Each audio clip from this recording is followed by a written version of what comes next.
Vou começar a gravar, então vou falar isso de novo. Então hoje, não começou não.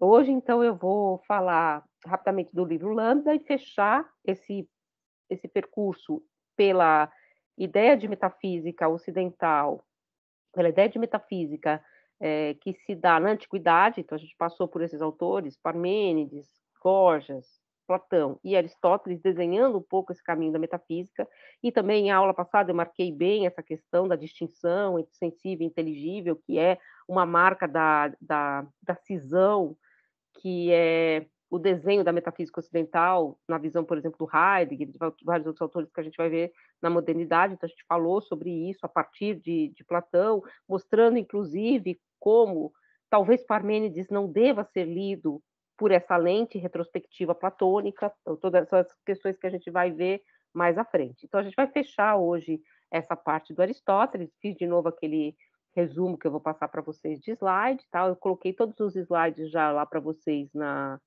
no Aprender e abri o tópico seguinte no Aprender. A questão é, hoje, então, a gente vai fechar e aí eu já queria encaminhar também a questão da primeira avaliação, que é uma avaliação voltada para esse núcleo histórico mais clássico da noção de metafísica. Então, a gente já encaminhar as primeiras questões. Óbvio, vocês já fizeram aquela questão do fórum, né? Mas já encaminhar essas questões para a prova, tá? Então, já vou fazer um pouco um certo resumo também do que a gente vai ver na prova.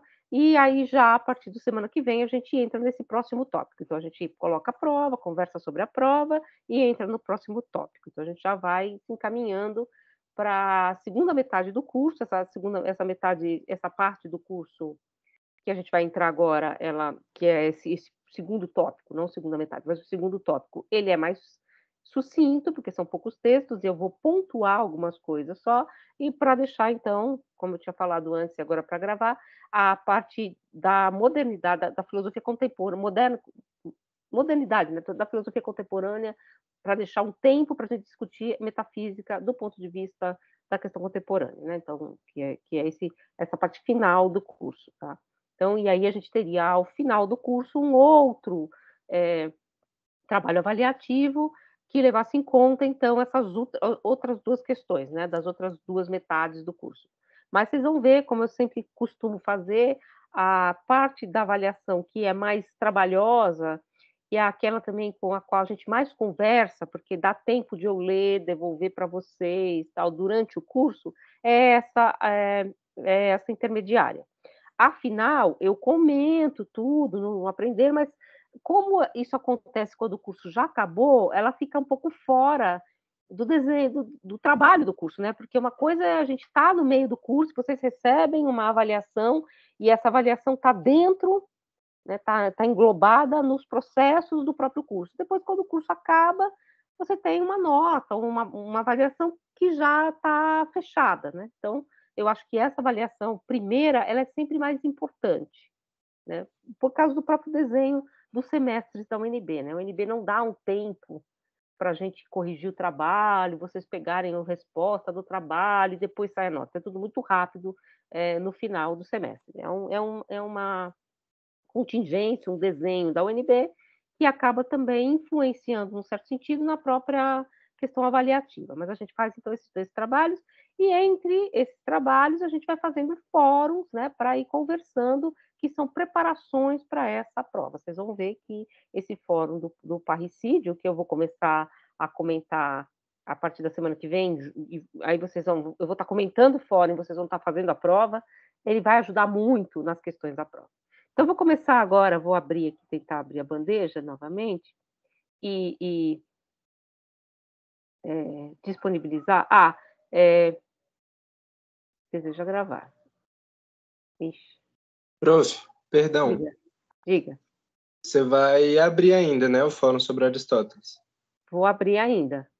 Tá. Espera aí. Não, achei que já tivesse aberto já. Não é só isso mesmo. Obrigado. Só estou tentando abrir aqui rapidinho, que eu estou desbloqueando a minha tela, eu não sei porque ela ficou bloqueada. Então tá, avançar. Ok. Então tá desbloqueada, né? Deixa eu fechar essas coisas aqui para vocês não verem, né? Não, eu vou abrir aqui, vocês vão ver todas as tranqueiras que fica aberta aqui. Então, agora eu vou voltar aqui, voltar para onde eu estava, para ver vocês. Eu estava desbloqueando a minha tela, que estava bloqueada. A janela é uma guia do Chrome, né. Então eu vou, como eu falei para vocês, o que eu vou fazer agora é mais ou menos aquele desenho que eu estou fazendo sempre, né,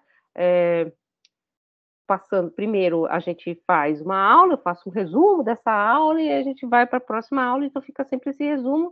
Aliás, eu estava falando, assim, esqueci um pouco de completar, esses slides eu coloquei todos lá para vocês já no Aprender, tá? Então, estão todos os slides, aqueles slides que eu fiz como um resumo, que eu juntei todos, estão lá já, assim, o resumão, todos os slides juntos. Já coloquei o último que a gente viu do Aristóteles, da aula passada, e esse aqui eu coloco logo em seguida. Vocês estão vendo agora, né? Sim. Cadê vocês? Deixa eu ver vocês aqui. Vocês estão vendo o slide já? Cadê vocês? Sim. Então, Sim. tá, então hoje a gente vai falar um pouco, depois a gente vai continuar, porque na verdade no livro Lambda e no texto que eu vou passar para vocês, que é da revista Faus, que é a tradução do Lucas Angione, uma tradução comentada do Lucas Angione do livro Delta, que é um livro, na verdade, que o Lucas vai falar que vai fazer algumas definições, tá? O que é o CIA, o que é substância, tal. Eu vou passar lá para vocês ficarem com esse material, embora a gente não vá trabalhar exatamente esse livro, porque, na verdade, minha grande dificuldade é porque se a gente entra em Aristóteles, a gente não sai mais, e eu estou tentando encontrar um caminho de saída, porque o nosso curso não é sobre Aristóteles, né? E eu imagino que vocês já leram ou já trabalharam algumas questões de Aristóteles em outros cursos, né, em cursos de antiga, tal. Então aqui é muito mais encaminhar uma questão, né? E aí, claro que sem fazer nenhuma selvageria de não passar pelos textos, eu estou querendo então encontrar um modo de deixar vocês instrumentalizados para entender a questão com esses textos, mas ao mesmo tempo não ficar muito presa no texto, porque senão realmente a gente não vai conseguir sair dessas questões, né? Então, a gente vai falar hoje da questão da usia, e vocês vão ver nesse texto do Lucas Angione, que ele escreve, inclusive, como usia é ora traduzido por substância, ora é por essência, né? Então, ela tem esses duplos usos, e ele vai falar também muito, a gente vai falar um pouco daqui a pouco, de uma outra palavra que para nós é cara, porque a gente estava trabalhando com isso lá no Parmênides, que é a palavra physis, né? Como é que essa palavra aparece na metafísica? Ela também, às vezes, tem um certo sentido de essência, de ousia, né? Ela se aproxima e se distancia. Então, o Lucas Angione vai fazer muito esse trabalho nesse texto filológico de tentar encontrar definições, né? E apontando também o Lucas Angione, que é com quem eu estou dialogando aqui, é um helenista. Então, ele sempre aponta o que é o núcleo histórico dessas questões. Ele fala exatamente isso no começo do texto que eu vou passar para vocês, que é dessa revista Faus. Não dá para comparar esses termos com a filosofia contemporânea, a metafísica contemporânea. Então, é preciso fazer muitas mediações. Aqui a gente vai comparar num sentido crítico, mas, claro, sempre mantendo assim essas duas dimensões. Quem é historiador da filosofia, como Lucas Angione, sabe que o pé de um estudioso de Aristóteles, um aristotélico, está em outro lugar. Então, ele está pensando as questões de outro modo. E ele fala isso. Então, assim, não é que a gente vai falar que físis é natureza e como é que a natureza se organiza em relação à substância do ponto de vista moderno. É do ponto de vista das definições gregas, tá? E a gente está tentando recuperar isso em alguma medida. Então, eu vou para o primeiro trechinho aí, que é do livro 5, substância, né? Substância se chamam aos corpos simples, por exemplo, a terra, o fogo, o ar e todas as coisas semelhantes, e, em geral, os corpos compostos por eles, tanto animal quanto demônios, e as partes destes. E todas essas coisas se chamam substâncias, porque não se predicam de um sujeito. Isso a gente eu li para vocês a aula passada já, né? Mas se as demais coisas se predicam dela, e em outro sentido se chama substância, o que seja causa imanente do ser em todas aquelas coisas que não se predicam de um sujeito, por exemplo, a alma para o animal.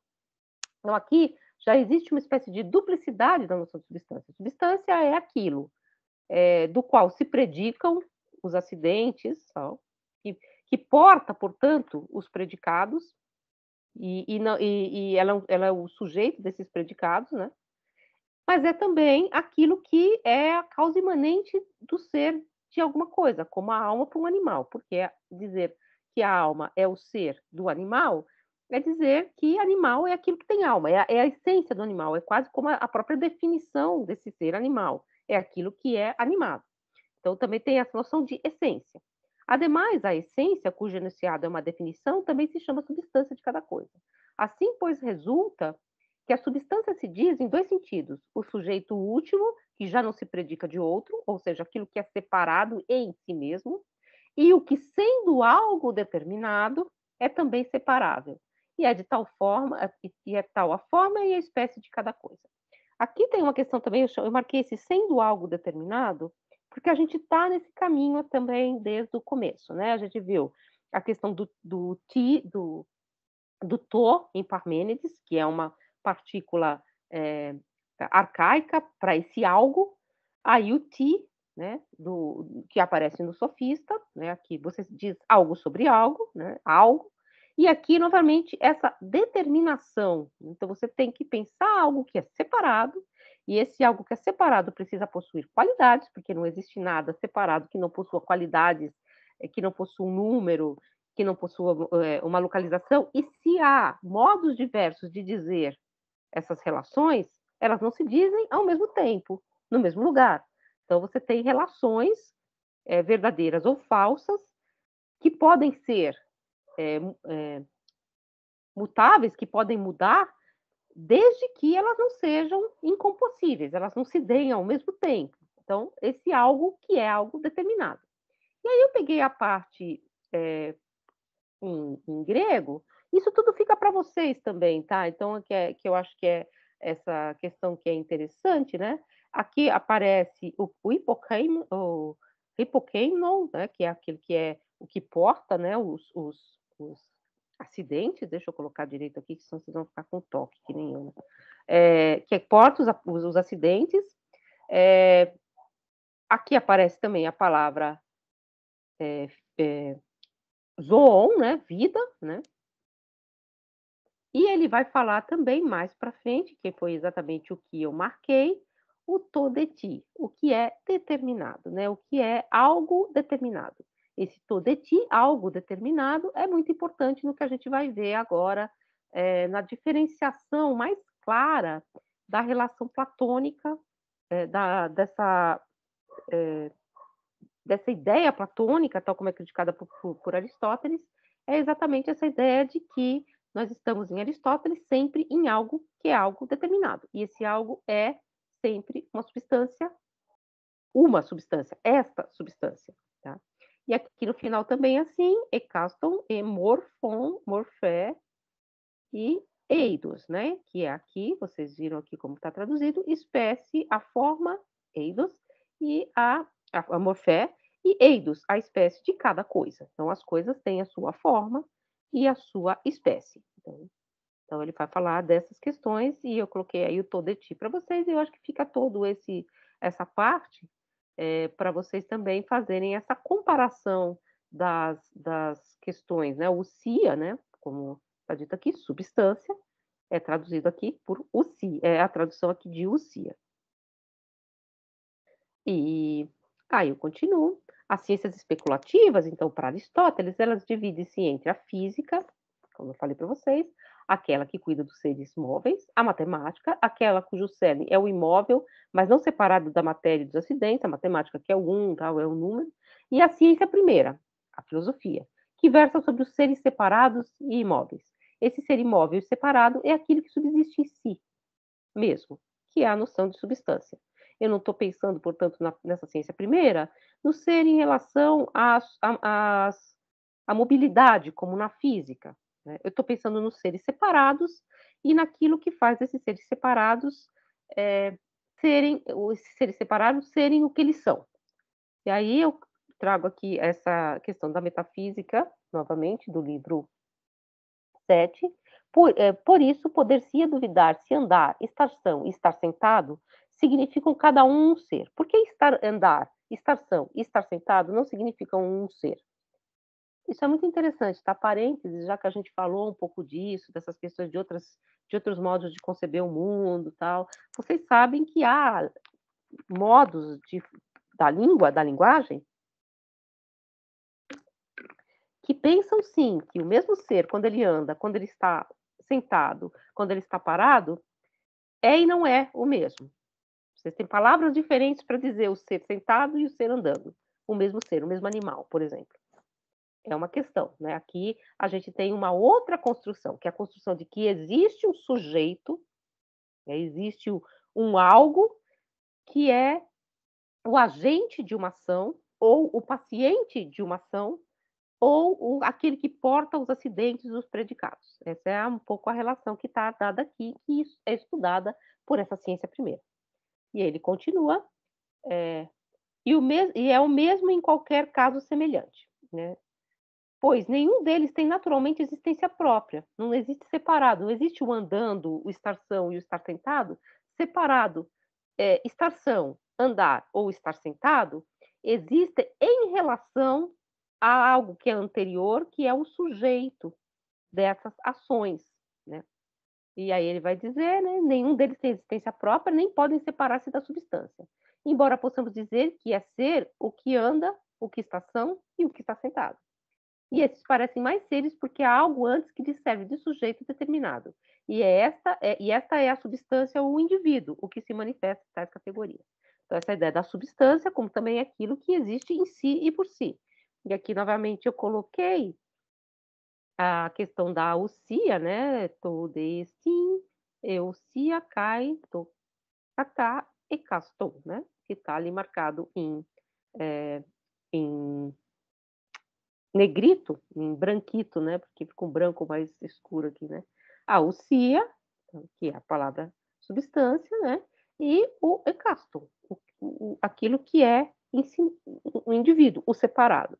E aí a noção também de categorias, como eu falei para vocês, uma outra leitura que eu acho que também seria muito interessante era levar da metafísica para as categorias, que já são questões de uma semântica ontológica, que é aquilo que a gente pode chamar de lógico, né? Você vê ali a palavra categoria, que depois vai aparecer também em outros contextos, por exemplo, as categorias do pensamento, do julgamento em Kant. Então, aqui a gente está desenhando muito do que vai se dar na metafísica ocidental. E aqui outra questão, que essa é do livro 6. Inclusive, eu estava até lendo assim esse texto que eu botei aqui para vocês. Eu vou escrevendo esses números romanos, aí deu um número romano muito louco aqui. Aí era o livro 17, mas não existe livro 17. Foi um trabalho descobrir o que eu queria dizer com o livro 17. Era livro 13, mas bem. Posto que a Constituição e a separação se dão. E aí a questão, então. Então, voltando um pouco à questão aristotélica, que era onde a gente tinha passado, a questão platônica, que era onde a gente tinha parado, né? Então, a gente tinha parado um pouco nesse problema platônico, com o qual Aristóteles está discutindo. Então, a substância pode ser, portanto, em um sentido, o sujeito das categorias dos acidentes. Em outro sentido, a definição, a essência que faz com que algo seja algo. Então, a mesma palavra, ela pode ser dita substância ou essência. E, às vezes, por exemplo, Lucas Angione faz essa distinção na própria tradução. Na proposição Sócrates é branco, todos esses exemplos eu estou tirando da própria metafísica. Tá? Sócrates é a substância, o sujeito último, aquele que existe em si e por si, de que se predica a qualidade branco. Não existe um branco sem estar em algo. Né? É o sujeito que porta a qualidade de ser branco. Sócrates, diremos que ele é um homem. Essa é sua forma, portanto, é aquilo que faz com que ele seja. Ou sua espécie, né? Aquilo que o faz um indivíduo específico, né? Aquilo que o faz ser o que ele é, ser homem, nesse sentido. Aristóteles, nas substâncias, então, materiais, que são essas que a gente está vendo, Aristóteles pensa que uma forma dá à matéria a sua determinação individual. A forma faz da carne e dos ossos tomados indeterminadamente, em potência, né? Se a potencialidade de um corpo que exista sem forma, que esse corpo em potência se torne Sócrates ou Calhas ou qualquer outro homem, em ato. Então, isso que existe em potência, um corpo em potência, ele é individualizado em ato nesse homem, Calhas ou Sócrates, por exemplo. Nesse ser, portanto, individual, determinado. Mas, como o ser se diz de vários modos, isso é uma fórmula que está na metafísica várias vezes, a substância pode ser dita do composto, Sócrates, que é forma e matéria, forma e corpo, da matéria, o incognoscível, o que não tem forma, e da própria forma, a definição. Então, todas essas coisas podem ser modos de dizer o ser. E aí eu cito a Metafísica, livro 13, as substâncias são de 3 classes. A matéria, que é algo determinado em aparência, pois as coisas unidas por contato e não por união natural são matéria e sujeito. A natureza, que é algo determinado e certa maneira de ser, da qual depende a matéria. E a terceira, composta dessas duas, o individual. Por exemplo, Sócrates ou Calha. Então, eu tenho o indeterminado, a matéria indeterminada, a natureza determinada de algo e o indivíduo, que é, portanto, essa determinação. O indivíduo, Sócrates ou Calhas. E aí ele continua. Chamo matéria, por exemplo, o bronze, diz Aristóteles. Forma a figura visível, o composto a ambas, a estátua como conjunto total. E depois a gente vai ver mais à frente o problema das causalidades, né? As várias causas. Você tem uma causa material, uma causa formal, uma causa eficiente, uma causa final. Então, você tem vários modos de dizer também como o ser vem a ser, né? A forma universal homem, entretanto, não existe fora da substância. Não existe a forma homem, como talvez em Platão existe o homem, a mesa, o branco, que vem a ser participando das coisas. Não existe uma forma homem separada do composto homem. Não existe uma forma homem que não está em Sócrates e da qual Sócrates participa, como estaria no pensamento platônico, tal como Aristóteles lê, né?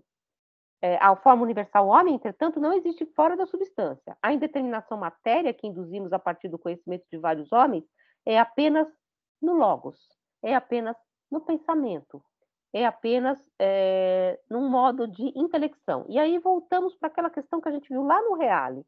Metafísica também pode se dizer de vários modos. Metafísica é a ciência primeira que diz o ser pela sua essência, mas é também essa forma de dizer o ser, essa teoria do conhecimento, essa possibilidade de dizer o ser no pensamento. Então, essas separações que a metafísica propõe, elas não são nas coisas, elas não são reais, se a gente pode dizer isso. Elas são no pensamento. Elas são cisões que o pensamento precisa fazer para conhecer.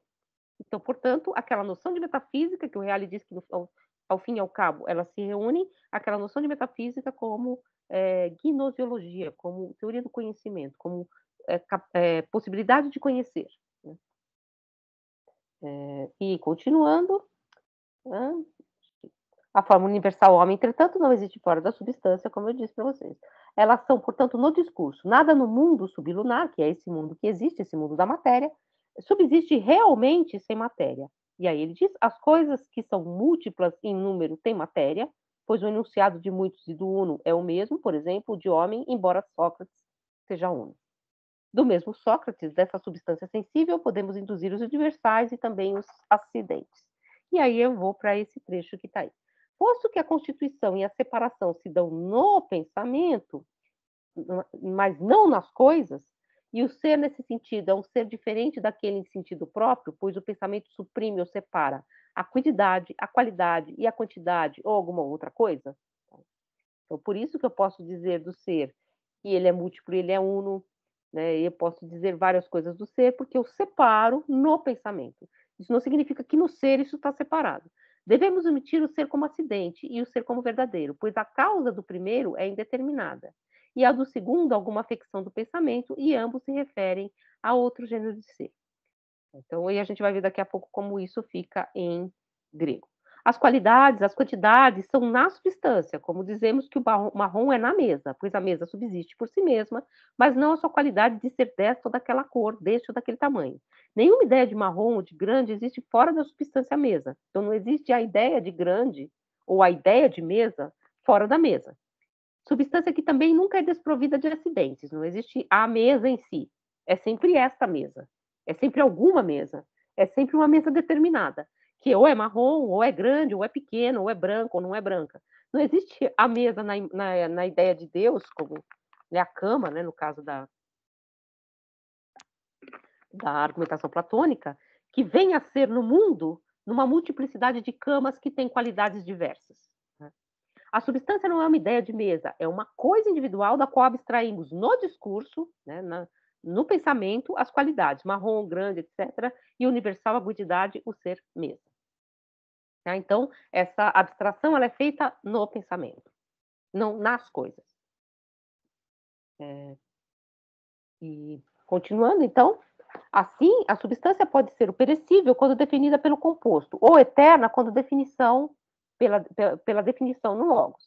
Pode ser a mesa real, que irá desaparecer como tudo que é matéria, ou a definição mesa, que é eterna e sempre idêntica a si mesmo, mas elas estão sempre as duas no composto mesa.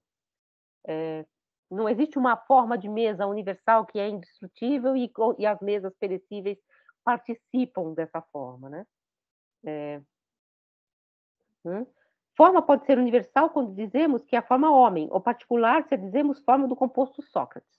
Então, Sócrates é ao mesmo tempo particular Sócrates e homem, universal.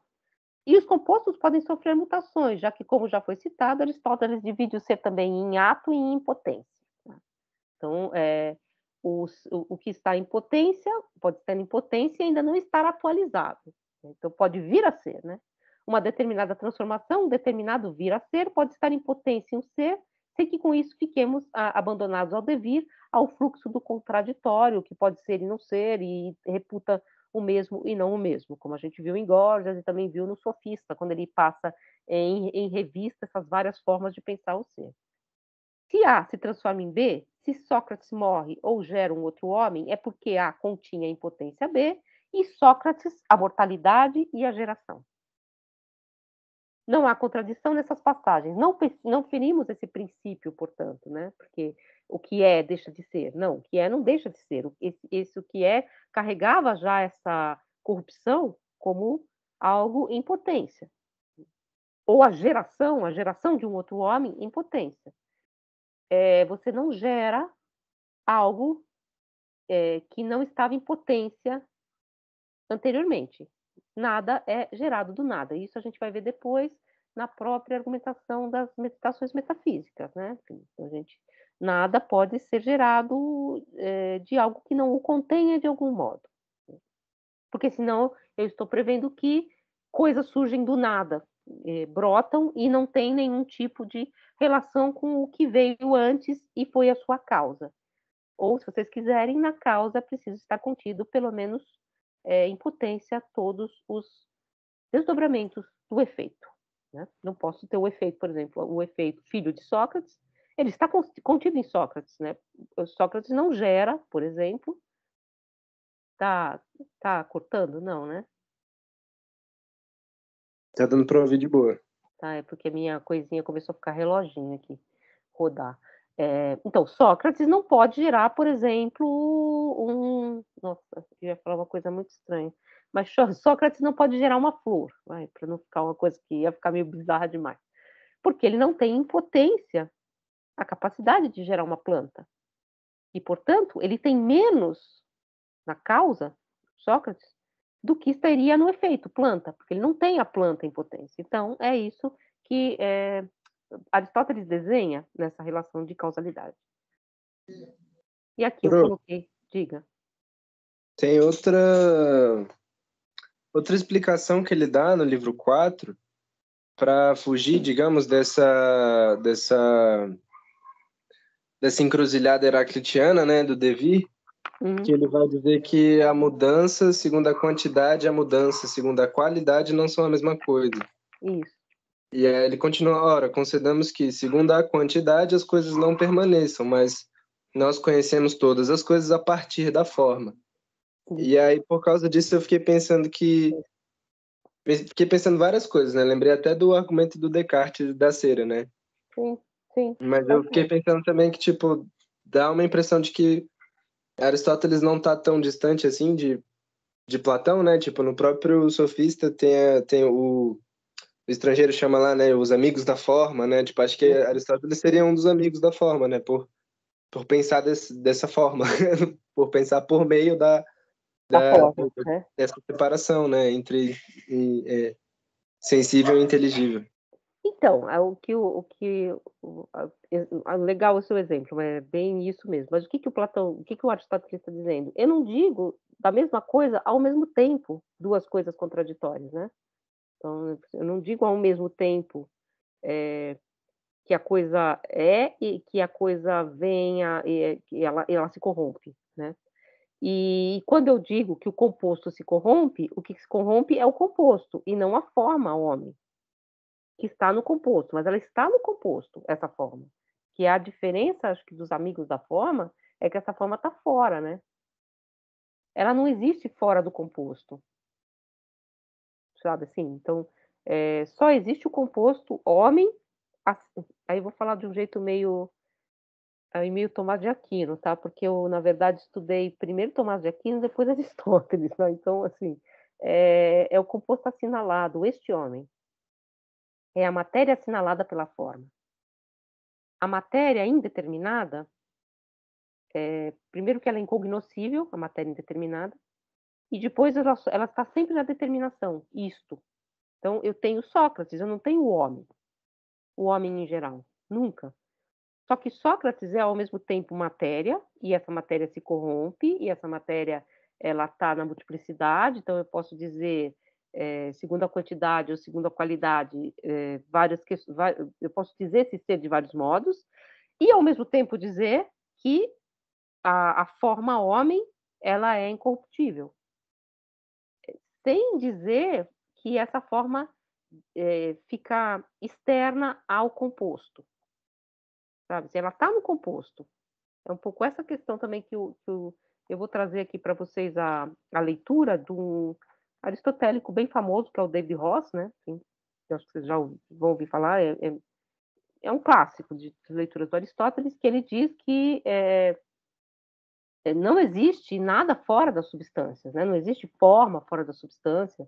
As formas, elas são a determinação da substância. Essa substância é determinada, exatamente. E aí é assim que o Aristóteles escapa desses problemas que o Platão põe no Sofista, né? Que são, se eu digo que é imóvel, eu excluo a mobilidade, mas se eu disser que é sempre imóvel, eu excluo também a possibilidade de conhecer, porque aquilo que é sempre é e não é infinitamente, eu não consigo conhecer, então ele trabalha com essas duas questões desse modo. Mas achei bem interessante esse exemplo que você trouxe, do livro 4, que é exatamente essa questão. O ser se diz de vários modos, e há uma regra para se dizer, né? Mas eu não digo ao mesmo tempo, ou no mesmo caso, ou na mesma categoria. Então, eu digo de vários modos por essa gramática também do dizer, né?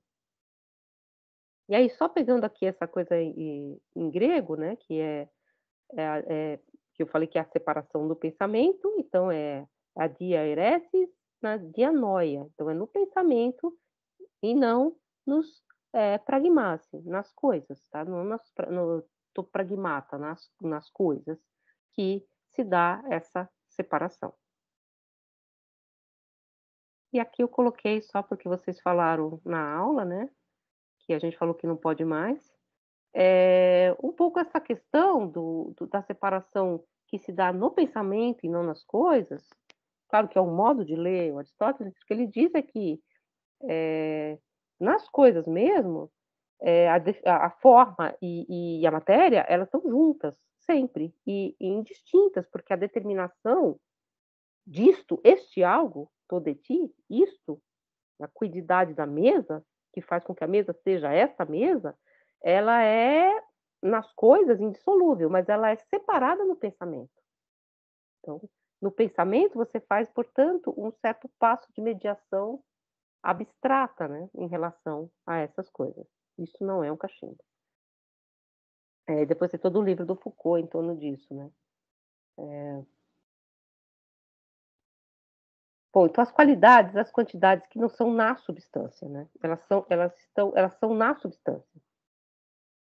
Assim, a substância pode ser o perecível, quando definida pelo composto, ou eterna, quando definida pelo logos, pelo pensamento. Pode ser a mesa real que irá desaparecer, mas pode ser também a forma, a definição mesa que permanece. Mas isso não significa, volto a dizer, platonicamente, que essa forma permanece fora do composto da substância, que existe uma forma de mesa, eh, no céu ou na mente de Deus, que não está encarnada, vamos dizer assim, em nenhuma determinação individual, tá. Então, é como se Aristóteles fizesse o contrário de Platão. Platão faz as coisas ascenderem a essa forma, Aristóteles cinge das coisas na intelecção a sua forma. Então a forma é um modo de intelecção, é na intelecção, é no pensamento, dianoia, né. Prof, E diga. faz sentido pensar que, porque o Platão meio que fez essa separação, né? Tipo, a intelecção tá lá em cima e o sensível tá aqui embaixo. Hum, E aí, né, o mundo das formas, o mundo das ideias, essas coisas tudo. Né, literalmente outro mundo, né, isso, para isso, pensar. Mas aí, com Aristóteles, é como se o bicho jogasse a forma para dentro das coisas, né? E ao isso, invés de jogar elas para outro mundo, ele isso. joga a forma para dentro das coisas, né? Mas ele ainda não se livra da forma. Não se livra. E essa separação da forma e da coisa, Sócrates e homem, o Sócrates, o Sócrates que é branco, que é homem, Andrés, né, que é homem no sentido do gênero, como nós falamos, que é feio, que é filósofo, todas essas questões que fazem desse Sócrates, este homem, são indissolúvel da própria forma Sócrates. Eu não separo na coisa Sócrates, eu separo na intelecção, porque eu sei que essa forma Sócrates, essa matéria tornada atualizada de um homem que é branco, filósofo e tal, ela é atualizada pela forma, ela se atualiza, essa matéria ela se atualiza, ela se torna determinada por essa forma homem, que eu vou separar apenas como um modo de intelecção. Nunca está separado, como parece que está em Platão, né. Tá. E aí eu vou trazer o trechinho da metafísica, na verdade a introdução da metafísica do David Ross, em que ele diz: "O mundo surge Aristóteles como uma hierarquia, em que os membros mais elevados são constituídos por substâncias imateriais, enquanto todas as coisas efetivamente existentes são constituídas por seres complexos, em que a forma está, por assim dizer, embebida em camadas mais ou menos numerosas de matéria, e nas quais a matéria se apresenta moldada em formas mais ou menos complexas". Então você tem sim formas, substâncias imateriais, e você vai descendo hierarquicamente até a esses compostos de forma e matéria, né. Então, nós notamos então esse afastamento, vamos dizer assim, da doutrina platônica das formas, tal como é concebida por Aristóteles, né, eh, que que dá um outro efeito, um novo estatuto para a experiência sensível, para os pragmata, né, os pragmatas, coisas, né. A verdade não é mais desvelada na recusa das sensações particulares, na libertação de uma alma inteligível que rememora, como está no Phaedon, por exemplo, né. Então, é quando você se livra, vamos dizer assim, do peso da matéria e você atinge o mundo das formas, né, que você veria, então, esse mundo dos universais. Os universais são produzidos pelas sensações e por nosso intelecto agente, que separa desse complexo, forma e matéria, essa parte, da definição. David Ross assim define esse universo aristotélico. O mundo que nos é dado na experiência é um mundo de coisas individuais concretas. Então eu não tenho, homem, eu tenho este homem. Eu não tenho mesa, eu tenho esta mesa. E todas as coisas concretas, elas possuem também qualidades, quantidade, elas se localizam em determinado lugar, elas são esta coisa, né? Todeti, elas são determinadas. E elas estão agindo e reagindo umas sobre as outras. Então, elas andam, elas ficam doentes, elas sofrem e provocam ações. Ao contemplá-las, diz David Ross, tornamos-nos conscientes das características comuns a um grande número de indivíduos. Então, todos os homens possuem a definição homem, embora eles sejam diferentes entre si. Para Aristóteles, essas características são reais, objetivas, individuais. Não são, em qualquer sentido, obra do espírito, mais do que eram as formas de Platão. Mas, se a busca de Aristóteles é uma busca daquilo que faz do ser o que é, das causas primeiras, é claro que o intelecto tem que ascender do mundo da mutação do sensível, tá?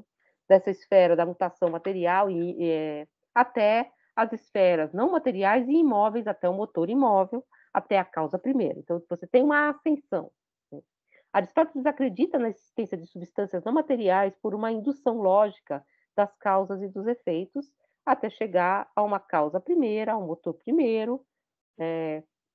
O que move o mundo é essa causa primeira, que vai ser seguido das inteligências, que são movidas por esse motor primeiro, que movem as esferas celestes, e por aí vai. Você vai descendo, como se desse motor imóvel você fosse descendo as substâncias complexas, individuais e sensíveis, né?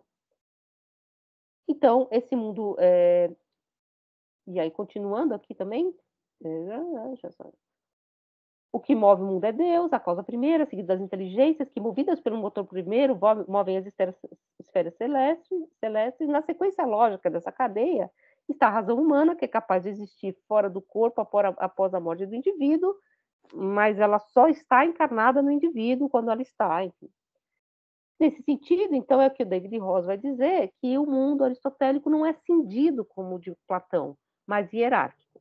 Não há uma cisão, né? Há uma espécie de cascata, vamos dizer assim, que desce desse motor imóvel até as coisas mais individuais. E nós só partimos das coisas individuais e ascendemos pela relação de causa e efeito a essa causa primeira. Então, é uma relação que é das coisas para essa causa primeira, dos efeitos para as suas causas. E não, como em Platão, das formas para as coisas, né? Então, você não tem essa relação. Isso é um pouco a leitura do David Ross, que é como ele pensa essa relação entre Aristóteles e Platão.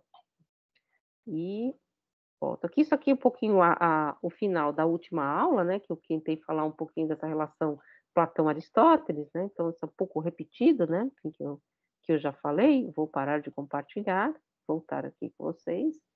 E aí eu queria falar, então, mais brevemente, dessas questões dos problemas que isso põe, né, dos outros problemas que isso põe, que estão no livro Lambda, né, que é o outro livro que eu coloquei para vocês naquela apostila, e que a gente vai ler um pouco rapidamente, por causa daquilo que eu falei. Eu não quero me aprofundar muito nas questões aristotélicas, porque, óbvio, se vocês forem estudar Aristóteles e estudar Aristóteles como um helenista, vocês vão ficar a vida toda estudando isso. E é muito interessante ler esses autores, né? Lucas Ondione, tem o Marcos Engano, que também é um grande pesquisador de Aristóteles, e como eles vão se enfronhando exatamente nessa argumentação aristotélica. O que a gente está fazendo aqui, como eu falei para vocês, essa disciplina Filosofia Geral e Metafísica, é muito mais colocar isso em uma perspectiva mais ampla, né? Então, nesse livro, Lambda, que é o livro 13, ele é, segundo Lucas Angione, visto ora como um compêndio que resume as questões anteriores, e por isso ele é interessante no nosso sentido, ele vai resumindo, né? Se vocês já leram vários livros da metafísica, vocês vão perceber, um livro parece um livro de definições, mas ele está localizado num lugar que você não sabe muito bem por quê, aí parece que se repete uma mesma argumentação, ou que essa argumentação ela muda de sentido em um outro lugar. Então, que é um pouco esse desenho do livro como uma espécie de pensamento em movimento. Então, esse livro ele resume as questões anteriores, ora como um trabalho em processo, no qual Aristóteles está pensando a ousia, a substância sensível, as inteligências suprassensíveis e mesmo seria uma espécie de um esboço da teologia, né? Desse núcleo teológico, né? Da metafísica. Como o texto em processo, na visão de Lucas Angione, né? A metafísica, os temas estão como que tomando forma no processo de um pensamento. Então, é por isso que eu falei para vocês desse texto que eu vou passar, vou deixar lá para vocês da FAUS, né, da revista FAUS, em que o Lucas está comentando o livro 5, né, o livro Delta. O Lucas fala um pouco disso. Às vezes, ele está tentando precisar o que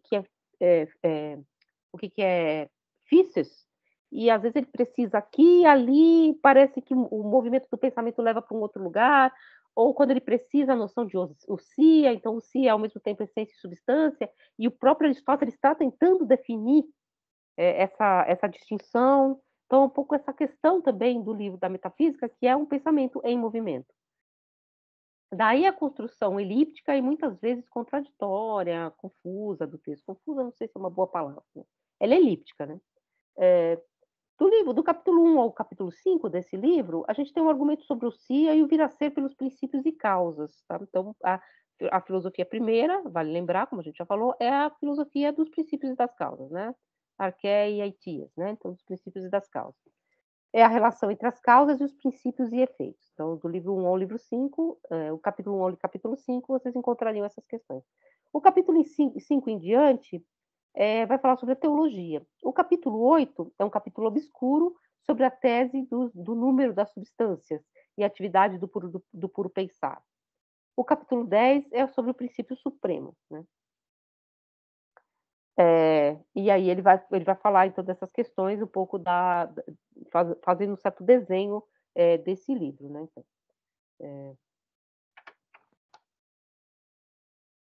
E aí ele vai falar, então, dessas questões da matéria, né? Na matéria, que é a natureza. E aí ela tem uma essência particular, né? Ela tem a sua essência formal e ela tem a sua essência, a sua particularização em Sócrates ou Cálias. E ela tem também uma relação com a tecné, que é aí que ele vai trazer esse problema das causas, né? Que ele vai falar, né? Das várias causas com as quais você pode dizer também a formação desse ser. Né? E trazendo aqui um comentário do Lucas Angione à questão da ousia, a noção de substância, como está designada nesse livro, ele diz que substância designa uma entidade datada de certa autossubstância pela qual existe continuamente e se apresenta separada. E Coddington, né? Coddington é separado, né? Aquilo que se apresenta separado. Isso é muito importante, porque depois a gente vai ver isso como vai aparecer na filosofia moderna, na noção de filosofia primeira, como vai aparecer, por exemplo, no argumento da cera, que você citou, que quem foi que citou? Deixa eu ver aqui. Não tá. O Ian citou, né? O argumento da cera, né? Então, o argumento da cera vai aparecer um pouco essa coisa, o que existe separado, o que remanesce. Existe separado em que sentido? No argumento da cera aparece isso também, né? A cera, ela pode derreter, ela pode perder a forma, a imaginação não é capaz de percorrer todas as formas que essa cera pode ter, portanto, essa forma não é algo que resiste separado, mas algo resiste separado. O SIA designa também o princípio, a causa pela qual a entidade é precisamente aquilo que ela é em si mesma. Então, a ousia pode ser, ao mesmo tempo, substância e essência, né? Nesse sentido que a gente falou. E serve também como uma crítica ao platonismo, no sentido de que as essências seriam separadas das substâncias sublunares, né? No caso do platonismo. As partes, a partir das quais ascendemos ao domínio das entidades separadas, necessárias e eternas. E aí é o que ele diz, que não existe essas relações, a essência não está separada das coisas, você pode inteligi-las de forma separada. E aí ele fala, então, em 3 essências, né? 3 ordens de realidade. As coisas sensíveis e perecíveis, as coisas sensíveis que são eternas e as realidades eterna e a realidade eterna. Então, você tem essas relações que são estabelecidas, como diz o David Ross, a partir dessas hierarquias, né? Então você vai partindo das coisas, que é a partir de onde nós conhecemos, e por isso que a metafísica pode ser pensada como a teoria do conhecimento nesse sentido, e nós vamos ascendendo a essas causas, mas nunca separadas dos seus efeitos, né? Então, essa questão que aí que ele vai falar, então, que esse mundo surge de uma hierarquia. Espera aí que alguém chegou aqui no lobby. Então, o livro Lambda vai falar mais ou menos dessas questões e vai falar das causas, né? Então, que a gente vai aparecer mais para frente, né? Então, você tem vários modos de dizer as coisas. Então, você tem a causa material, a causa formal, né? Então, a causa efetiva e a causa final, para dizer o ser em relação ao seu vir a ser. Então, você tem essas noções de causalidade, que vão aparecer também como modos de dizer esse ser e dizer a sua mudança, que vão aparecer também na metafísica. A gente vai falar disso mais à frente. Mas agora eu queria, então, fazer um certo resumo um pouco mais geral, tá, dessas questões, e também voltando também a algumas questões do Lucas Angione. Então, a gente viu no Parmênides que o ser e a física se relacionam como aquilo que se dá a pensar. E aí vocês se lembram que o mesmo é pensar e, portanto, ser, né? Que você tinha esse colamento, né? Vamos dizer assim, essa relação entre o que é e o que é pensado. Aqui em Aristóteles a gente está vendo um certo descolamento, né? Do que é e do que é pensado. É claro que o pensar, ele precisa de uma relação para dizer a verdade, porque ele também pode se enganar, mas o pensamento ele separa, né? No ser. O vir a ser só pode ser explicitado pelo ser. O caminho do não ser, mas não das aparências, né? Porque as aparências podem ser validadas pelo ser, não é dado a se pensar. Então, é um pouco a questão que a gente viu em Parmênides. Claro que a noção de físis aí implicada no poema de Parmênides, naquele título Perifícios, ela já é muito diferente da noção que a gente vai ver ser aplicada na metafísica de Aristóteles. Ela não se assimila facilmente à noção de natureza, mesmo àquela que vai aparecer agora em Aristóteles. No livro 5, que é esse livro Delta, que eu falei para vocês, que é o livro que o Lucas Angione traduziu, físis aparece assim, tá? Então, livro 114b, 16. Denomina-se físis, de um modo, o vir a ser das coisas que nascem, e de outro modo, o item primeiro a partir do qual aquilo que nasce, nasce. Então, daí porque os heideggerianos traduzem físis por nascividade, né? Aí, mais abaixo, 104b, 18. Além disso, denomina-se físis o movimento primeiro em cada ente natural, em si mesmo, enquanto ele é, e ele é ele mesmo. Então, físis também, portanto, é esse desdobrar das potências em ato. 114b, 35. Além disso, de outro modo, denomina-se físis a essência dos entes natural, tal como aqueles que afirmam que a natureza é a primeira composição. Então, essas várias noções de físis, né, que estão nesse texto da Faus, Metafísica de Aristóteles, do Lucas Angione, da revista Faus, vocês encontram facilmente na internet. Em seus vários modos, o acesso a físis e depois à essência, que é o sia, ou ao tom platônico, ao ser platônico, ao que é, torna-se problemático. E já se distancia muito da sua primeira enunciação em Parmênides, que o mesmo portanto, o ser é ser e pensar. Dizer o não ser em Gorgias é dizer algo de algo, e pressupõe um nada original, tal como ser. Então, você pressupõe, quando você diz algo de algo, é que esse ser é porque ele também não é, que é aquilo que depois vai aparecer no sofista. E o logos oscila entre os polos numa solução que não é ontológica, mas sofística, ou seja, interna ao jogo da argumentação. Então, o que está lá em Gorgias é que você tem um jogo da linguagem. O que está aqui em Aristóteles é que esse jogo da linguagem ele precisa ser produzido em relação à verdade. Nessa visada, nesse caminho que a gente está fazendo, a gente passou pelo sofista de Platão. E no sofista, o parricídio é a guinada dialética do filósofo. O ser não tem por oposição o não ser. Esse não é o polo, mas o mesmo tem por oposição o não idêntico. o héteron, a alteridade. Então, não é ser e não ser, né? É o que é e aquilo que ele não é. A alteridade determinada, não uma alteridade indeterminada. A sofística é apenas a arte do fantasma, distante até da mímese que copia, da mímese cástica, como a gente viu. E, portanto, o sofista é um miméticos que põe em cena fantasmas do que vislumbra, como em Gorgias, porque ele não sabe muito bem como estabelecer qualidades do discurso, que é o que vocês vão ver exatamente em Platão. Precisamos pensar que o discurso tem que ter uma qualidade, verdadeiro ou falso. O mesmo se configura em oposição ao outro, e para dizê-lo como unidade de qualidades e de não qualidades, tal como as sílabas na gramática, é preciso de uma ordem interna ao logos. É preciso de uma gramática. É preciso que a síncope, a ligação entre um sujeito e suas ações, seja regrada. Diz o estrangeiro, na esteira e em resposta a Gorgias, o discurso, desde que ele é necessariamente um discurso sobre alguma coisa, pois sobre o nada é impossível haver discurso. Mas, continua, o discurso diz coisas que são, mas outras que aquelas que são a teu respeito, teto, né? Pois, como dissemos, ao redor de cada realidade há, de certo modo, muitos seres e muitos não seres. A dialética seria essa relação dialógico-argumentativa entre o ser, o nome e suas ações ou qualidades, e as não ações e não qualidades que se opõem a este ser, que são o outro.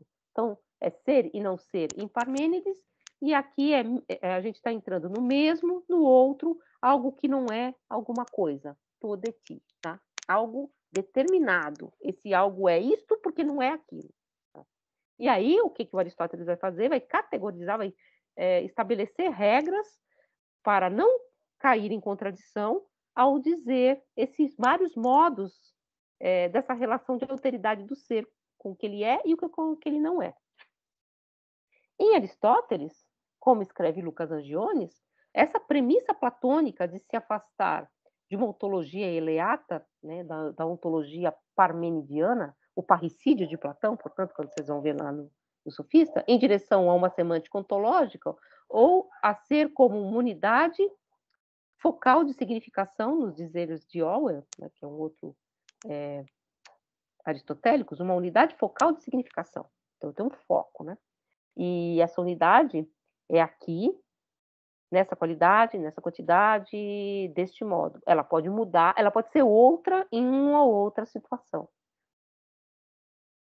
Que esse Orwell foi citado por Zingano. E aí eu cito: perdida a ilusão de um ser único, resta o consolo de uma unidade focal. É uma unidade aqui, não é uma unidade. Não é mais aquele ser que é idêntico em todas as suas partes, redondo e completo, em que todo onde é ser, né? Todo onde é paraíso, como diz o Schelling sobre o paraíso do Dante, né? Onde há uma completa indistinção. Todas as partes do ser são ser. Por isso ele é idêntico a si mesmo em todos os seus momentos.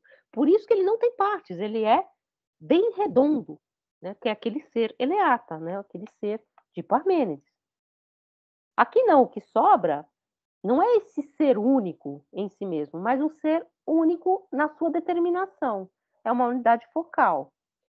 Frágil demais para sustentar a doutrina da univocidade do ser, mas forte o suficiente, diz Orwell, citado por Zingano, para garantir a unidade da ciência metafísica, pois as demais categorias giram em torno da substância, o ser primeiro, sem serem meras sombras dela, da substância, mas tendo cada uma espessura ontológica própria, há, porém, uma ciência única do ser, porque todas remetem infalivelmente a um ser primeiro, a substância, que faz às vezes do ser único esvaecido.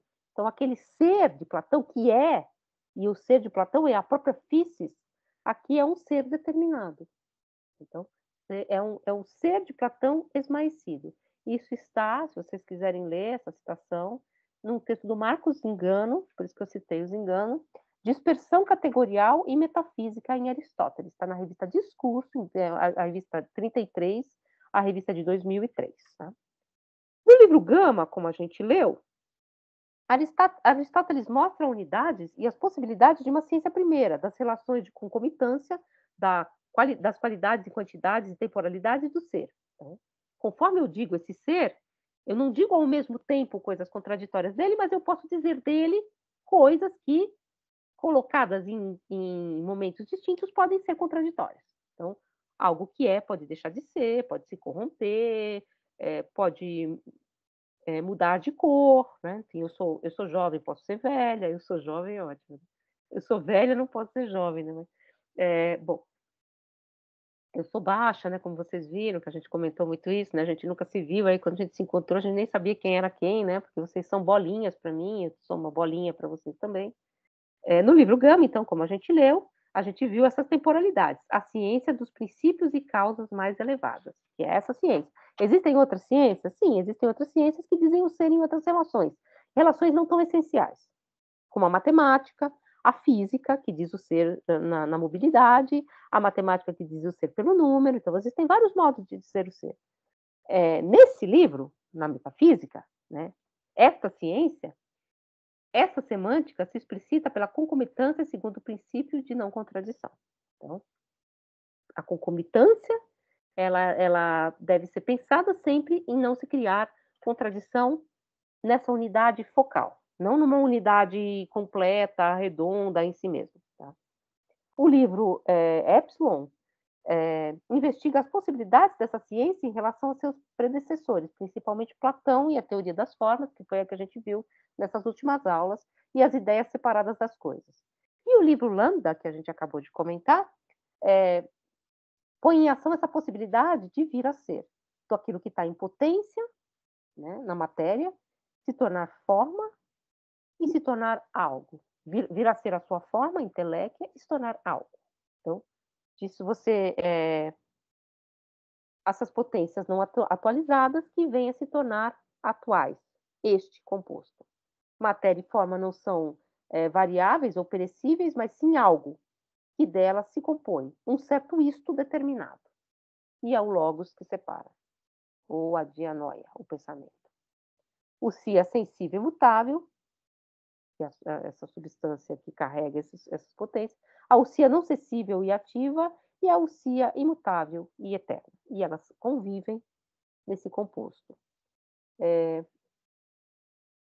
Em 170A, 9, 13, a gente vai ver que a realidade das coisas sensíveis e perecíveis, ela vai para a realidade das coisas sensíveis e eternas, até a realidade eterna e suprassensível.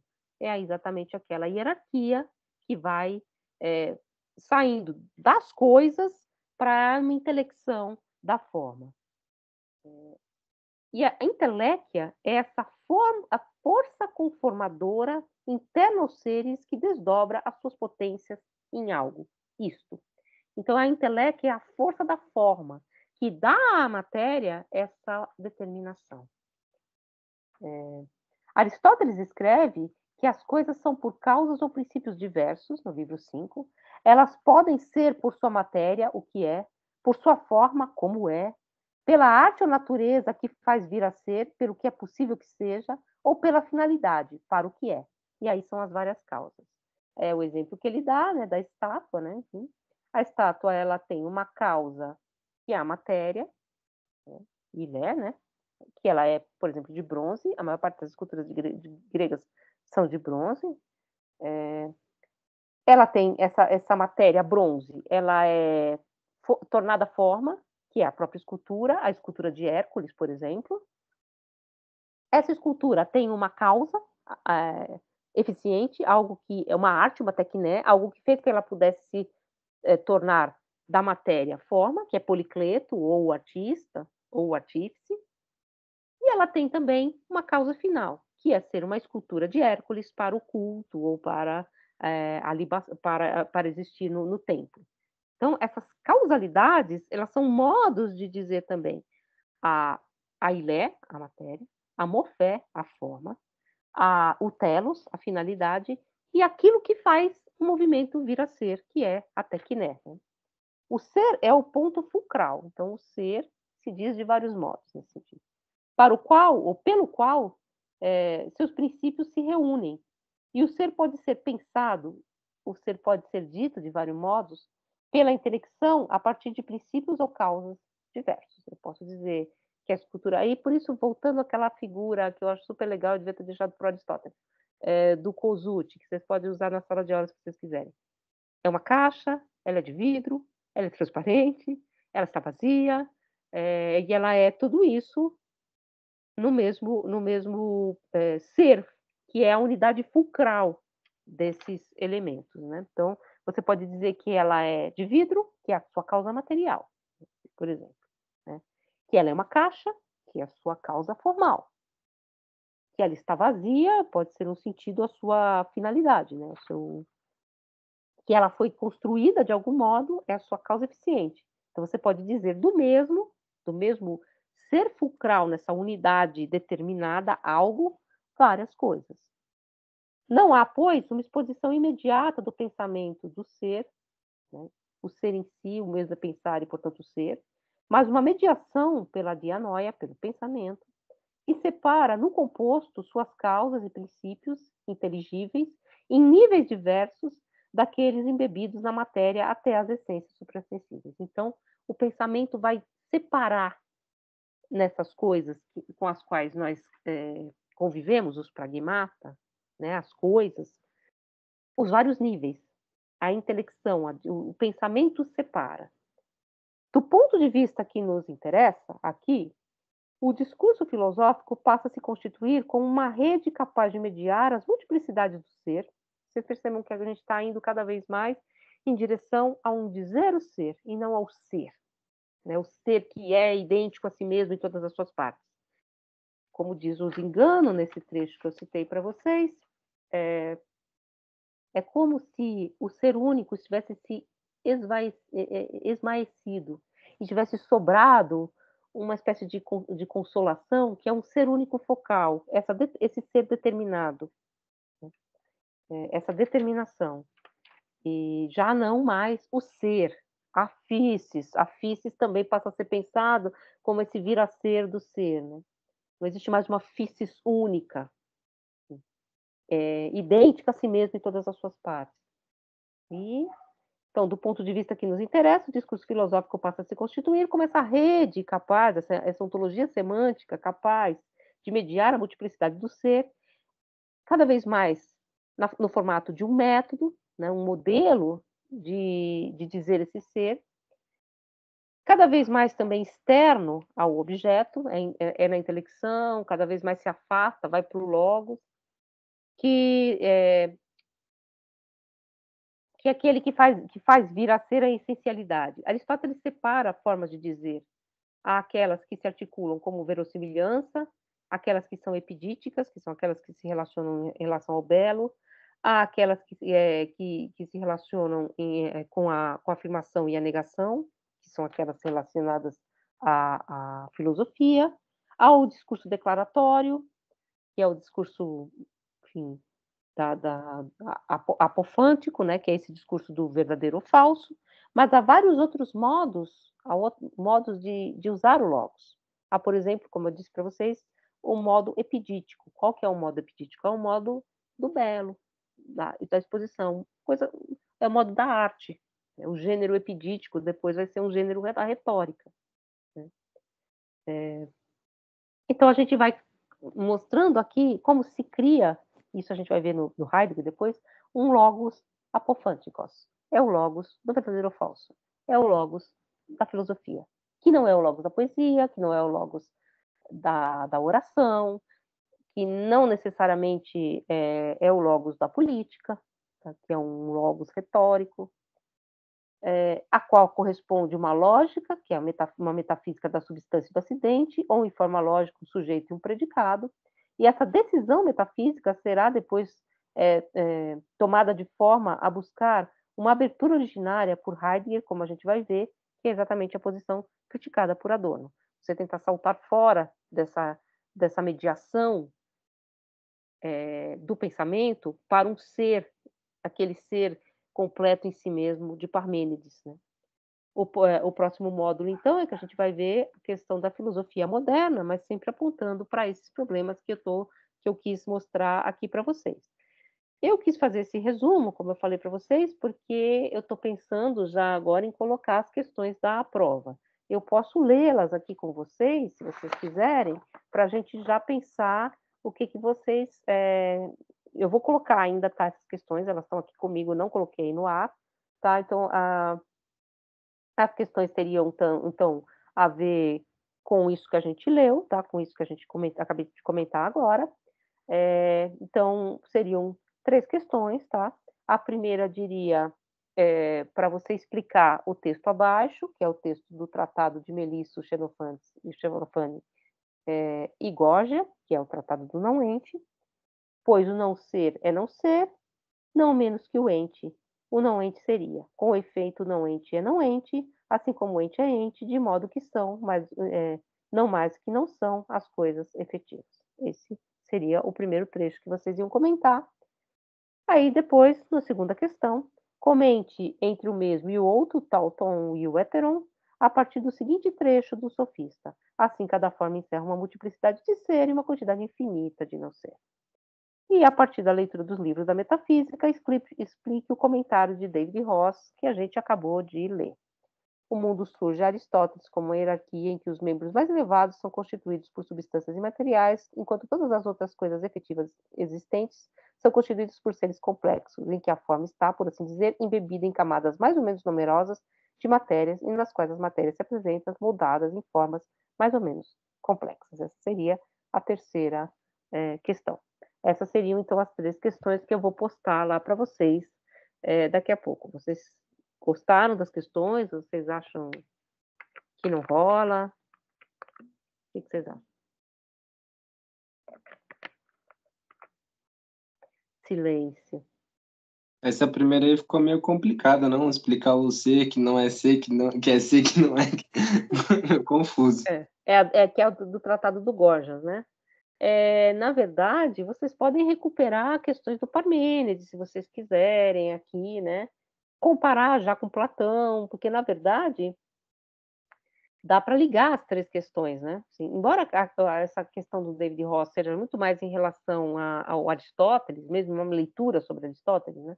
Uma leitura específica sobre Aristóteles, dá para construir aí, assim, como é que a gente vai saindo desse ser que é uma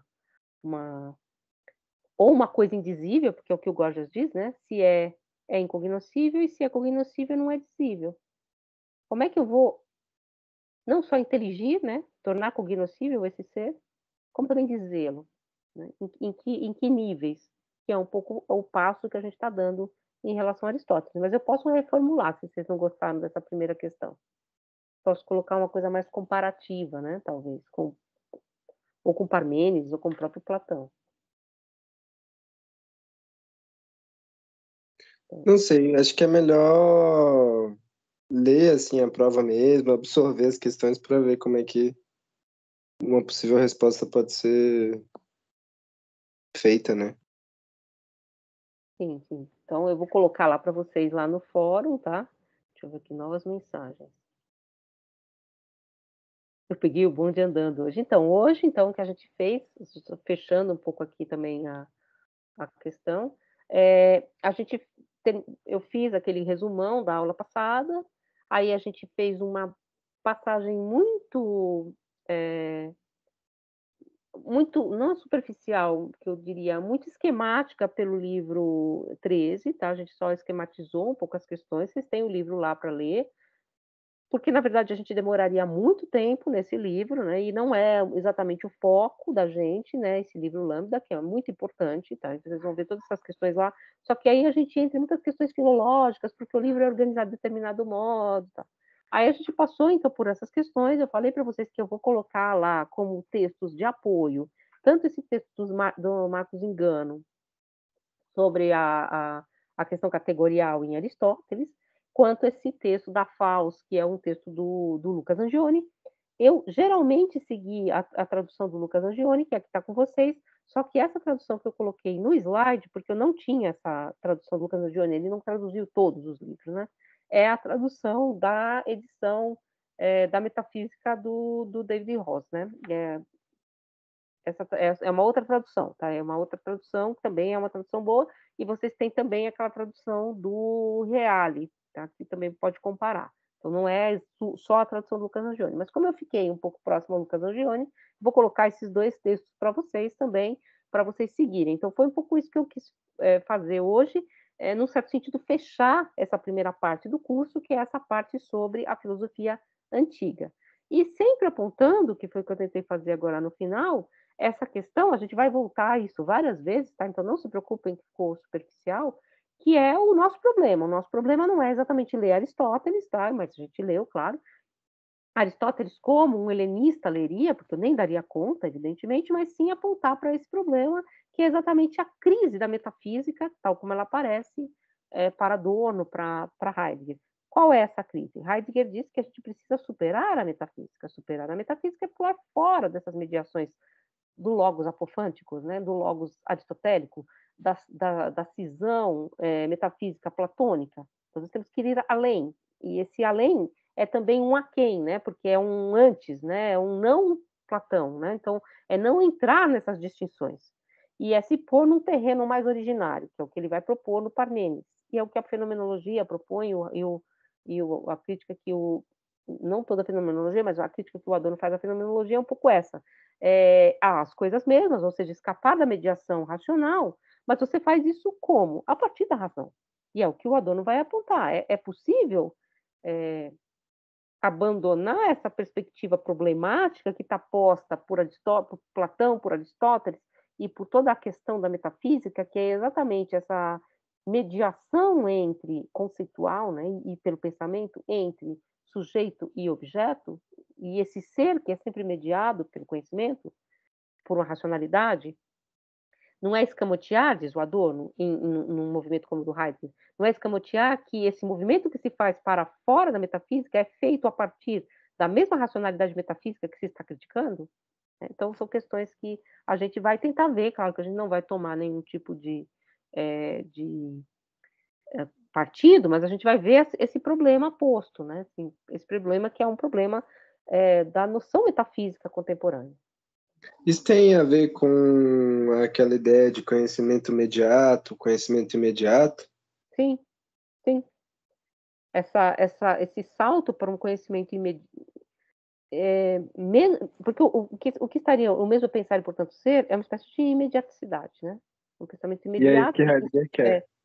que Essa noia, é, que noia e Enai são o mesmo, né? São, sei lá, que o ser e o pensar são o mesmo. Porque eu não posso pensar o que não é. O que a gente está vendo, né, nesse caminho todo é exatamente que a gente cai em contradição, né? Porque você não pode pensar o ser que não é um ser determinado, você não pode pensar o ser que não tenha qualidades. Portanto, esse ser é alguma coisa. E, ao mesmo tempo, eu preciso pensar se ele tem essa qualidade que ele não tem aquela outra. Então, o não ser também é alguma coisa. Essa relação de não ser, ela não é apenas o ser e o nada, ela é também privação. Eu posso, que o Aristóteles vai dizer, né? Você diz que a cegueira é nos olhos, porque ela é uma privação, ela é uma privação da visão, né?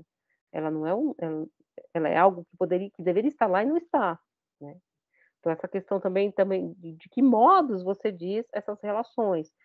Tudo isso que a gente está vendo, que é esse logos filosófico, é a mediação do pensamento. Por isso que eu marquei um pouco essa questão também do Aristóteles. A intelecção é feita no pensamento. A separação é feita no pensamento. Né? Então, ela não está nas coisas.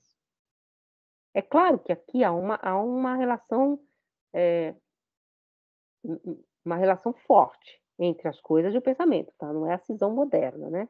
A cisão moderna é que você vai cindindo cada vez mais e o pensamento e as coisas ficam separados, né? Ficam, às vezes, tão separados que você tem um solipsismo desse sujeito moderno. Aqui não, tá? Não tem sujeito, tá? O sujeito é o sujeito que porta os predicados, né? O sujeito da predicação. Mas já está se construindo essa mediação, né? Aí eu volto um pouquinho para vocês ao epígrafe do curso, não sei se vocês lembram. Cadê a epígrafe do curso? A epígrafe do curso, que é do Adorno. E tá uma bagunça aqui, hein? Já a ruptura no poema de Parmênides é sinal da discrepância entre método e coisa, por mais que ainda falte aí um conceito de método. E aí a parte de cima, nenhuma imediaticidade, nada fático com o qual o pensamento filosófico espera, através de si mesmo, escapar da mediação. É acessível à reflexão do pensamento de outro modo, senão através do pensamento.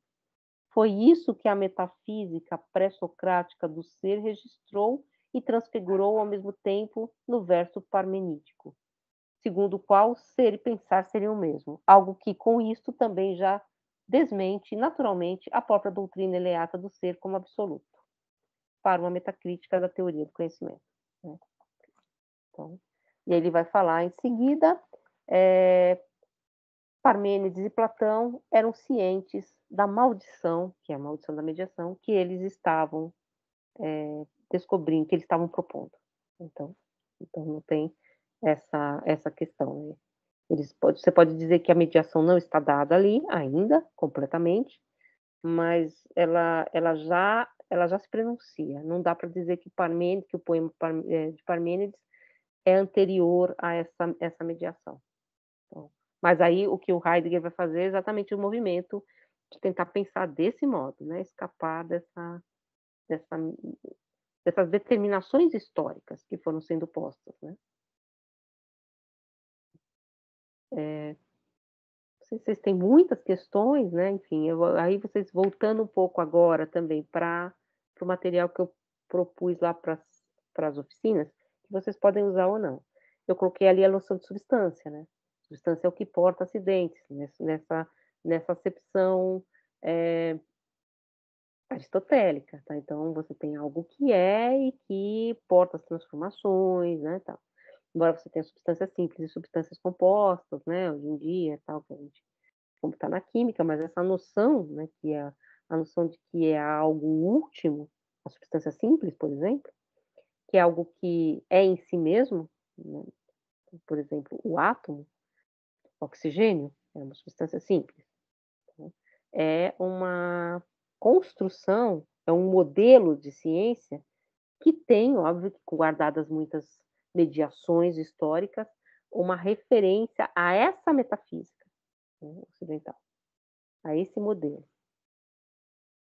É um pouco essa questão que eu tinha colocado lá para vocês. E aí vocês viram que eu coloquei poema, né, tal, que é exatamente, por exemplo, naquelas figuras, né, em que uma coisa, uma mulher tem cabeça de pássaro. Você está se pondo em outro desenho que não esse da potência do ato, do que a causa deve conter pelo menos toda a realidade do seu efeito. Então, se você pode devir qualquer coisa, como numa espécie de estrutura mítica, você também escapa um pouco a esse modelo, que é um modelo que o Aristóteles está desenhando. É um modelo para explicar como o ser, sendo sempre igual a si mesmo, ele também pode vir a ser outro, né? Então, nessas determinações da potência, que a força da inteléquia faz com que marca a matéria a ponto de ela se mover nessas suas determinações, ela se explicita nas suas determinações. Ela vem a ser aquilo que ela é. Agora, num pensamento mítico, não, né? Você tem esses saltos, tal, enfim. Estou chamando de pensamento mítico, mas a gente pode chamar de outro modo, porque a gente não precisa fazer também a distinção entre filosofia e mito, que é uma distinção clássica, mas pode-se fazer também na escola, ou a gente pode fazer, ela é válida, a gente pode criticá-la, mas ela é válida, né, essa distinção. No pensamento mítico, as coisas vêm a ser, assim, na própria mitologia, no próprio pensamento mítico greco-romano, a metamorfose ela é uma constante, e essas metamorfoses, elas são um jogo claro que elas têm suas determinações internas a uma outra linguagem, que é a linguagem poética, mas elas vêm, por exemplo, a figura se transforma num pé de Daphne se transforma num pé de louro, enfim, a escultura começa, ela vem à vida, a Níobe se transforma num rochedo, essas coisas que na mitologia são muito comuns, né, assim, essas transformações, as metamorfoses, né. Agora, isso se põe ao lado, vamos dizer assim, exatamente desse movimento que o Aristóteles está fazendo na metafísica. Então eu acho que isso é muito legal não sei como, tá, assim, estou fazendo uma proposta, mas de discutir com os alunos, por exemplo, né. Essa noção de causalidade também, né, você tem as causas, por exemplo, você pode dizer a mesma coisa pela sua matéria, mas essa matéria tem uma forma, essa forma foi imprimida por alguma técnica, e essa técnica ela vem ao mundo para alguma coisa, para algo, né. Então, o exemplo do Heidegger, né, quando ele retoma, ele diz que a prata, que é a Ilé, ela toma uma morfé, uma forma, que é a forma da taça, que tem como telos, como fim, a libação, a ser um objeto que é oferecido aos deuses, né, de oferenda. Então é a mesma taça, que é de prata, que é uma taça e que é um objeto de culto. E tem aí também a intencionalidade de quem deu à matéria uma forma, que é a causa eficiente. A causa eficiente é a causa do criador, né, como que as coisas venham a ser de determinado modo, como é que a matéria torna-se forma.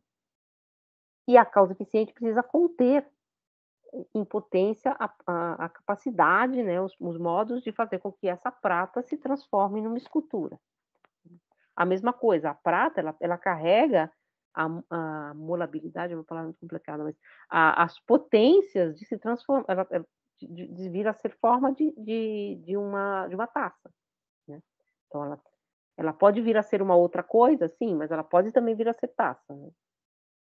E essa taça tem o telos, a função final de ser oferecida à libação. Então ele pensa esse ser que pode ser dito dessas várias, desses vários pontos de vista, desses vários modos de dizer, né. Pode dizê-los de vários modos.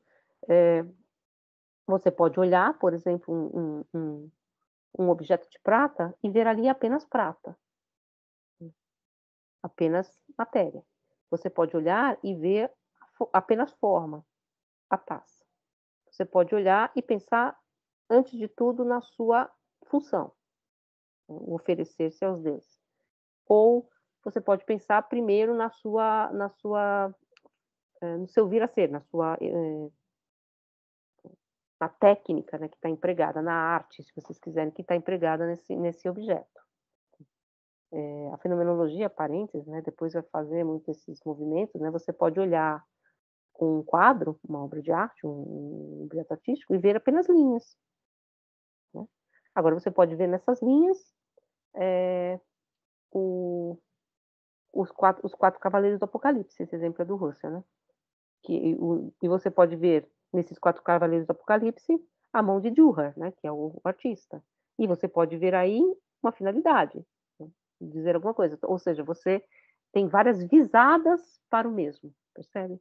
Várias visadas para o mesmo objeto, porque esse objeto é um monte de linhas, é um papel cheio de linhas, é isso que é um desenho. Ele é os quatro cavaleiros do Apocalipse, ele é um desenho de Dürer, né, uma gravura do Dürer, e ele é uma obra que diz respeito à Bíblia. Então ele é todas essas coisas, ao mesmo tempo, de visadas diferentes, né. Mas isso a gente vai ver mais para frente, tá. Alguma questão, todas do mundo? Então a gente fecha agora a nossa primeira parte do curso, tá. Eu queria fechar essa parte, inclusive, porque eu quero nas oficinas que vocês vão fazer, que a gente trabalhe mais, inclusive, até mais a segunda parte, né, que é o Descartes, Spinoza, porque é mais fácil, para lidar com o ensino médio do que Aristóteles, né. Aristóteles dá para pegar algumas coisinhas, Platão até eu acho que dá, mas, né, dá para pensar algumas coisinhas, né. Então, gente, é isso. Voltando ao fim do começo, faço novamente o convite para amanhã vocês estarem lá na nossa live com o Nagô BA, que é um rapper, e o Marquinhos da Tropa, que também é um músico, que vão falar para gente sobre a cultura nos territórios de Brasília, né? Ceilândia, enfim, Ceilândia principalmente porque a escola está lá. E é isso. Alguma questão, gente? Vocês gostaram da aula presencial? Ficaram muito decepcionados? Ainda não tive aula presencial, mas semana que vem é nós. Mas você já me viu, né? alguma vez na vida. Já tive aula presencial com você antes de me chamar presencial. Então o povo vai decepcionado quando nunca viu, né. Os professores estão falando isso, vai ser que nem banda de estúdio que vai tocar ao vivo, né. Aí vocês vão falar: "Nossa, eu prefiro o estúdio". Semana que vem a aula de segunda é presencial, tá. Para a turma do segundo, que seria a segunda turma, né. Segunda turma não ficou bom, porque parece que estou falando do Supremo. Mas para o segundo grupo, que seria aquele que vai fazer mediações com questões contemporâneas, né, nas oficinas. Mas volto a falar, voltando um pouco, essa primeira aula pode ficar separado, porque a gente está vendo como é que é. Há uma coisa que também eu queria falar para vocês, que é séria, é escuro lá, tá, assim, só fica a gente, tem o vigia, claro, ninguém vai entrar no prédio tudo bem, mas, quem foi sabe disso. É ruim pegar o ônibus, tã então a gente, né, a gente pode fazer, sei lá, um grupo, sair todo mundo junto, tal, porque eu vou inclusive levar isso para o colegiado, já falei para o coordenador, eh, que ficou um pouco complicado, porque eu imaginava que ia ter mais pessoas lá, outros cursos, né, eu não imaginava que ia ser só a gente, porque é só a gente, tudo fechado, CC, tudo apagado, é só a gente, então só tá nós lá, né, nós. Mas enfim, aí a gente mantém, eh, metafísica descritiva é contemporânea, sim, aquela que você me mandou, né, aquelas questões de metafísica descritiva ou algumas questões que vocês já devem ter visto, por exemplo, sobre o novo realismo, né, que são questões da nova metafísica. É, pois é, né, então também tem isso também, a gasolina está super cara, então a aula que vem, então fica para o grupo 2 porque eu vou um pouco repetir o que eu falei para o grupo 1. Aí depois, foi o que eu falei no começo, se as turmas forem pequenas, como eu estou achando que ficou, porque são 44 pessoas que estão matriculadas, mas lá naquela planilha de oficina só tinha 23 pessoas. Se forem até 33 pessoas, pode ser todo mundo junto, aí pode ser toda semana. Mas aí a gente vai conversando também, porque eu acho que é legal voltar, mas ao mesmo tempo, vocês não estavam condicionados a isso, então vai causar alguns problemas, né, porque a gente já estava pensando esse semestre praticamente desse modo, né, vou de 15 em 15 dias na segunda, tal, ou não vou, sei lá. E aí mudar tudo, de repente, eu acho que dá confusão a gente tem um mês só de aula, né, mais, né, o resto desse mês que a gente vai falar de Descartes, Spinoza e Leibniz, e o mês de abril que a gente vai falar de filosofia contemporânea. Isso, e aí fecha, né? Então, também ficar mudando muito as regras no meio do caminho pode dar problema, assim, que a Sara está falando. A gente se programa, né? Eu sei disso, né? Eu sou funcionário da UNB, então meu programa, se foi pro saco, foi, não tem nem nada a ver com isso. Agora, eu sei que você se programa filho, casa, marido, carro, ônibus, trabalho, todo mundo faz uma ginástica para conseguir estar aqui, né? Eu sei disso, porque eu fazia quando eu estava na graduação. Então, mudar tudo de repente, né, desestrutura. Então, agora o semestre que vem, isso tá todo mundo sem petróleo, agora tá uma fortuna também. E semestre que vem, provavelmente voltamos totalmente presencial, aí é outra coisa, né, aí a gente pensa, vocês escolhem as disciplinas, e tal, e a lista de oferta vai ser voltada agora já dia 18. Então, reunião aí de dia 18 bem importante, se vocês tiverem questões quanto à oferta, entre em contato com o Cafil, né, porque, essa discussão vai ser acalorada. Vai ser não por causa da oferta, mas porque a gente também vai ter no dia 18, a Neuma, que é a diretora do instituto, que ela vai falar sobre a volta presencial. Então, se vocês tiverem questões, levem para o Cafil, porque o Cafil leva para o colegiado, tá bem? Gente, vou sair aqui, que senão daqui a pouco a outra turma vai começar a pular aqui dentro. Deixa eu parar de gravar. E